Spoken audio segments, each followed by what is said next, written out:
चमत्कारी बहू की लालची सास। राजगढ़ की गौरी अपने माता पिता की इकलौती संतान थी। गौरी के पिता मेहनतकश किसान थे। वो सारा दिन खेतों में काम करते। गौरी अपनी माँ का किचन में हाथ बटाती। वो जंगल से लकड़ियाँ बीनती और माँ के चूल्हे में मदद करती।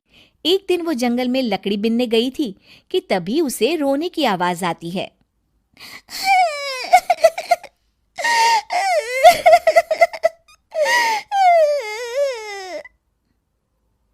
अरे, यहाँ कौन रो रहा है? इस जंगल में भला किसी के रोने की आवाज? जरूर कोई जंगल में फंस गया होगा। वो देखती है तो उसे एक परी दिखाई देती है जिसका एक पंख टूटा होता है। अरे, तुम कौन हो और क्यों रो रही हो? मैं परीलोक की रानी हूँ। पृथ्वीलोक में घूमने आई थी, लेकिन देखो ना, मेरे पंख ही टूट गए। अब मैं कैसे उड़ान भरूंगी? अरे, इसे जोड़ना तो आसान है। रुको, मैं अभी जोड़ देती हूँ। ये कहकर गौरी लकड़ी और रस्सी की सहायता से पंखों को जोड़ देती है। परी अपने जुड़े हुए पंखों को देखकर खुश हो जाती है और गौरी को वरदान देती है कि वो पूर्णिमा की रात किसी भी चीज को हाथ लगाएगी तो वो सोने की हो जाएगी।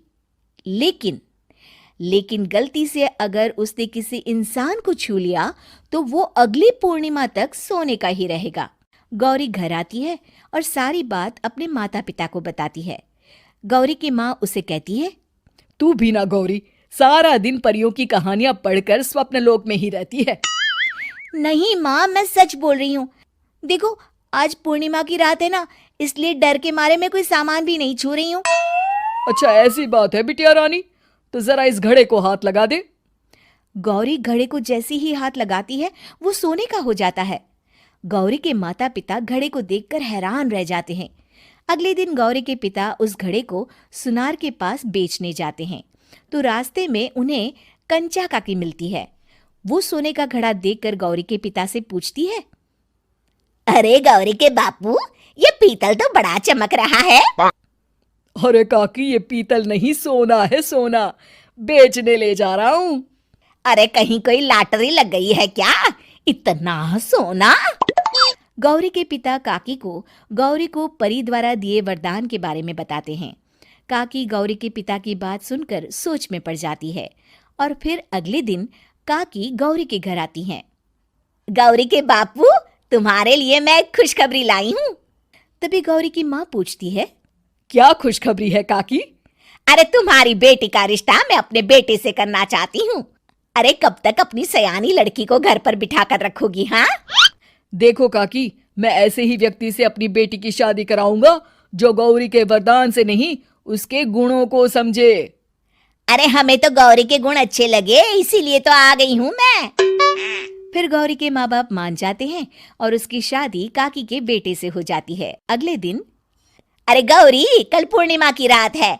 तुम्हारे पिताजी परी के वरदान के बारे में बता रहे थे, तो मैं ना कुछ चीजें रख दूंगी, जरा हाथ लगा देना। तभी गौरी का पति वहां आ जाता है और अपनी माँ से कहता है, माँ, क्या जरूरत है गौरी के वरदान को इस्तेमाल करने की? वैसे भी मेरी मेहनत से घर तो चल ही रहा है ना। और गौरी के पिता ने भी यही कहा था कि वो ऐसे ही व्यक्ति से उनकी बेटी की शादी करेंगे जो गौरी के वरदान से नहीं, उसके गुणों को समझे। अरे बस कर किताबी बातें।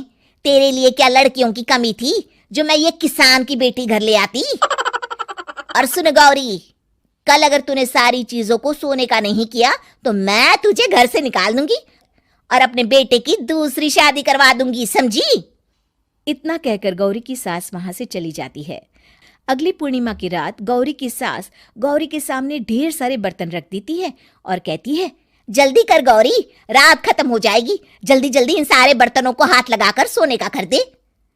गौरी करती भी तो क्या, वो जैसे ही एक छोटे से बर्तन को छूने वाली होती है कि उसकी सास भड़क जाती है। क्या मजाक बना रखा है? इतने छोटे से बर्तन में क्या होगा? ये ले, ये बड़ा वाला बर्तन।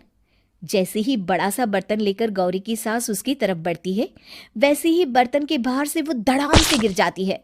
सास को गिरा देख गौरी उन्हें संभालने दौड़ती है और वो सास को हाथ लगाकर कहती है, अरे सासू माँ, क्या हो गया आपको? कहीं चोट तो नहीं लगी ना? लेकिन जैसे ही वो हाथ सास से हटाती है तो देखती है कि उसकी सास सोने की हो गई है। गौरी सोनी की सास को देखकर रोने लगती है और अपने पति से कहती है,